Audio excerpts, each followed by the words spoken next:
What is happening YouTube? It's JDPO from Rush Dimension, and today I just want to share with you guys the prototype idea that I had for Invoked Albaz that I went to go play at our locals yesterday, and I came fifth.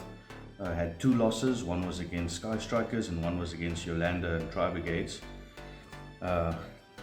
If you draw bad, you draw bad, but in this case they just had all the answers for all the starters and extenders I had in my hand, and a win is a win. And then the Sky Striker matchup I lost in time, the direct Hayate that can't really be dealt with.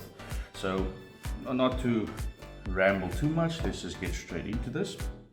So the idea that I had with this deck was I wanted to splash in all the engines, all the good part of all the good engines in the deck, to see if I can find a middle ground with all of them, or which engines aren't necessary anymore, so that I can construct the deck so that we can go play it at our states next week. So this is what I came up with. I threw in 3 Albaz, the 3 Albaz specifically for in case you can draw into one, and a poly, so if they do Ash or branded fusion, then you can just normal poly and fusion summon the Lubellian the hard way, or the normal way, the proper way. And just to fill out the engine, we went with 3 Mercury because we do play the Allure of Darkness. Brilliant extending engine, drawing into this, and 1 or even 2 copies of the Allure of Darkness really saves you, and no one really stops the Allure of Darkness from activating.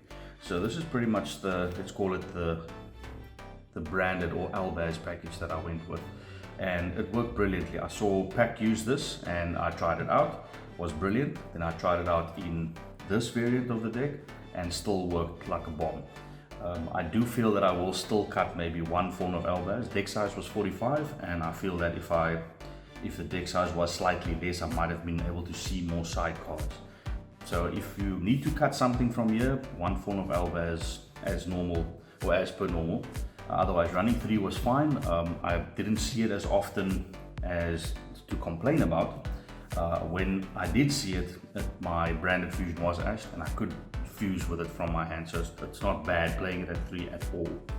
But deck space is a problem, so I will be looking into what can be cut from the deck. And then obviously for Despias, I went with just a few good stuff, Dramaturge and Adlib. So the ratio here, because I went with 2 Aleisters along with this, I saw this as 4 normal summons, and then obviously the kit will be the 5th normal summon. So the idea behind this was I cut this down because it is searchable off the tragedy. If you already have Adlib in your hand, and if you need a starter and you have tragedy in your hand, you can pitch it off Allure, and then you can search your starter and grab your cards from there. Obviously Adlib and Dramaturge for obvious reasons, but I must say that Dramaturge was slightly a bit in the way in this tournament. I saw it at all the wrong times when it was unnecessary, or I couldn't, it's not that I couldn't use it, it was that I just didn't need to use it. And so within testing, or in conclusion of testing, I probably will be cutting Dramaturge for either a second Adlib in a bigger deck size, or a comedy will go back in. And then Aleister for the normal Aleister shenanigans. It's not normal Aleister shenanigans. There is a small combo in the combo section, if you guys stick around for that, where how I can show you how you actually use the invoked engine in this variant. Right, and then obviously you have to play some form of the Patchwork engine. So far it's still the best engine to play with. So I go with 3 Edgem Chain, and then the last monster line in the lineup is Fairy Tale Snow. Fairy Tale Snow came up so much, helping me dodge shit and hand traps, either tributing or banishing cards from field or hand, and cards that are targeted in your graveyard, and you can just change Snow, banish it yourself, and summon the Snow, get an effect, and still get your effect off as the chain would still resolve normally. Then going into the spells, so like I said, I put together all the best spells in the game, I threw in 3 allures because you have about 5 monsters that you can banish that gives you a normal plus, so this becomes a pot of greed. I played 3 patchwork and then went straight over to the Aleister package, will be the 3 meltdown. So my thinking was I wanted to add some form of branded lost, but branded lost was again one of those cards that are slightly in the way unless you hard draw it, for me personally. So I thought, like, let's go with meltdown, add Aleister, add invocation. Then the Aleisters and invocation isn't a dead card in your hand because you can still fuse from your hand, and the Aleister in the follow-up is brilliant. I'll show you guys in the comment section when in the middle of the video.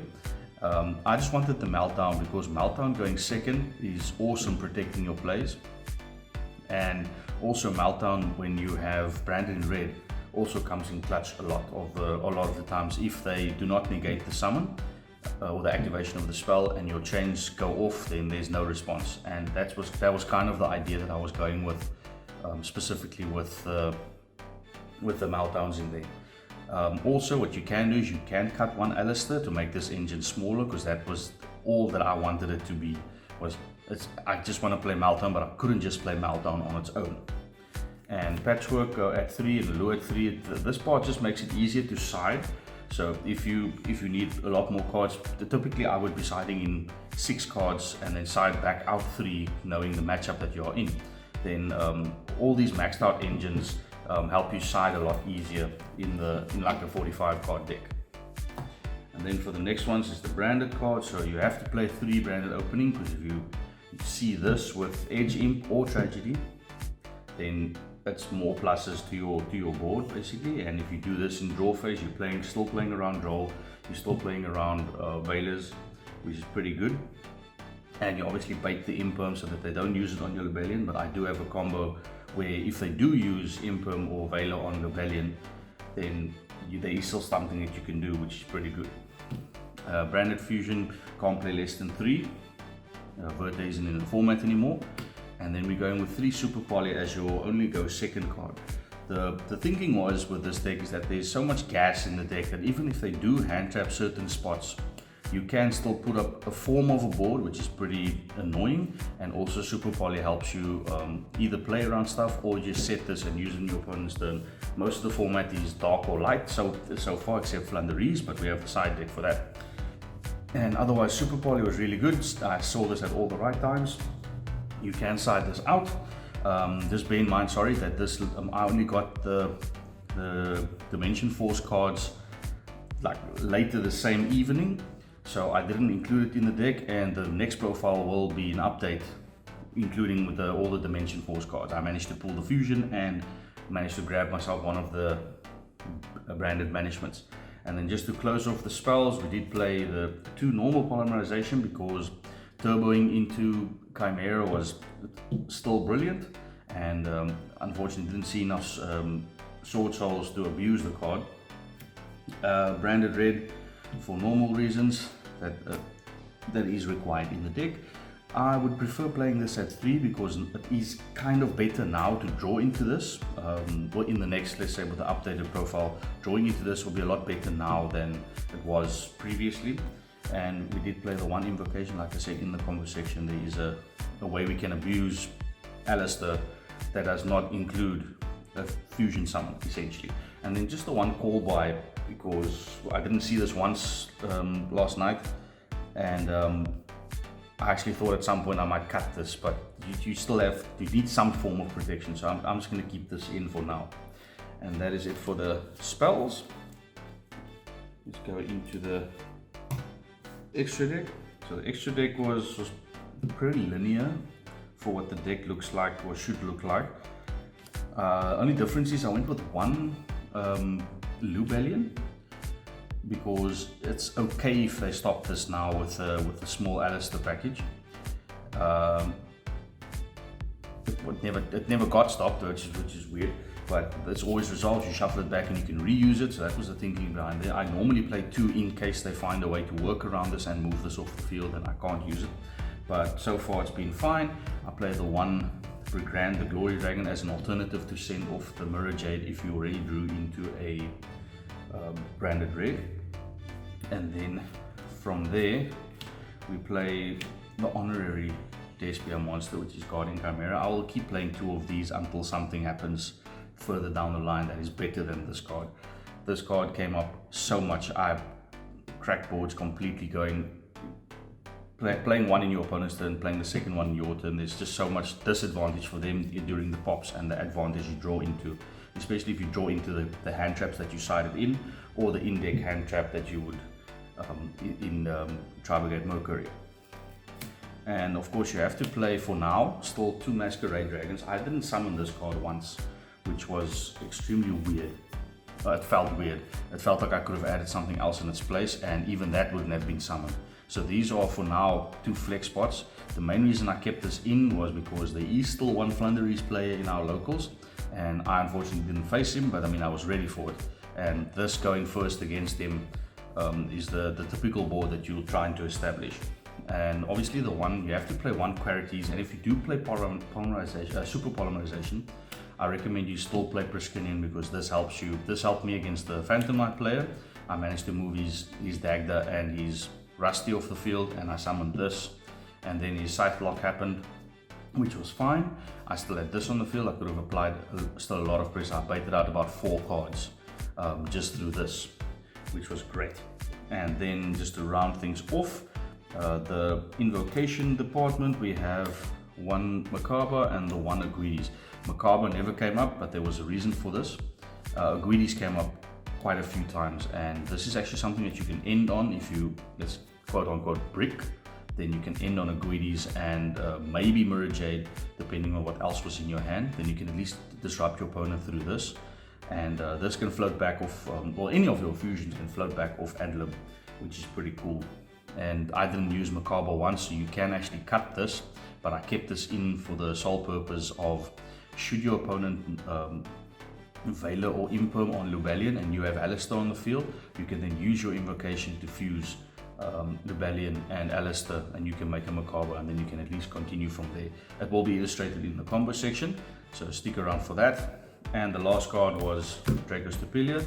Didn't summon this as often as I'd like, but when it was there, it applied the pressure that I intended it to do. And that is it for the extra deck.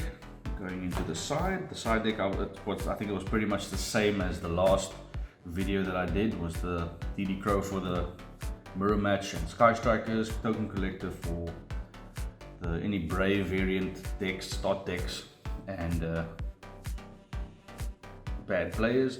We had the Zombie World Banshee lineup for what's supposed to be Flanderies. And then we have the Twin Twisters for back row, and also there can only be 1 for the Flanderies. And let's go with your rogue decks. Didn't see a lot of rogue decks that I needed to side this in. Didn't side this in once, unfortunately. Also didn't see any people play Brave or token stuff except the Sky Strikers. But I mean, they play 1 drones that they barely see, and you can't exactly side in 3 cards just for the chance that they see their 1. And that is it for the side. And now for the combo section.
that is it for today, guys. Thank you for sticking around till the end. Like I said, this is just a prototype of the deck. I will be doing an update that will include all the new cards in the deck. And please like, please subscribe, please drop me a comment what your favorite variant is of the deck, what the variants is that you want me to try out. One of my new favorite ones will be the Predator Plant variant, which will be coming along soon. And I think that's it for me, and we'll see you next time.